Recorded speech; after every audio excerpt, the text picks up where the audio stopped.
તત્કાલીન ટીપીઓ મનસુખ સાગઠિયા કે જેને હવે થોડી રાહત મળી છે। રાજકોટ મનપાના તત્કાલીન ટીપીઓ મનસુખ સાગઠિયાને રાહત। ખોટી મિનિટ્સ બુક ઊભી કરવાના કેસમાં સાગઠિયાને જામીન। રાજકોટ સેશન્સ કોર્ટે મનસુખ સાગઠિયાને જામીન આપ્યા। આરોપી મનસુખ સાગઠિયા હવે જેલ બહાર દિવાળી મનાવી શકશે। તો મનસુખ સાગઠિયા કે જેનું ટીઆરપી અગ્નિકાંડમાં નામ સામે આવ્યું હતું ને ત્યારબાદ એક બાદ એક જે નામ પણ સામે આવતા ગયા। મનસુખ સાગઠિયા કે જેને રાહત કોર્ટ તરફથી નહોતી મળતી પણ હવે તેની દિવાળી સુધરી છે। આરોપી મનસુખ સાગઠિયા હવે જેલ બહાર દિવાળી મનાવી શકશે।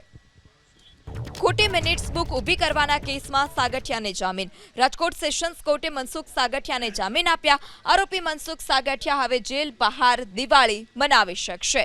તો મનસુખ સાગઠિયા કે જેનું ટીઆરપી અગ્નિકાંડમાં નામ સામે આવ્યું હતું ને ત્યારબાદ એક બાદ એક જે નામ પણ સામે આવતા ગયા। મનસુખ સાગઠિયા કે જેને રાહત કોર્ટ તરફથી નહોતી મળતી પણ હવે તેની દિવાળી સુધરી છે। આરોપી મનસુખ સાગઠિયા હવે જેલ બહાર દિવાળી મનાવી શકશે।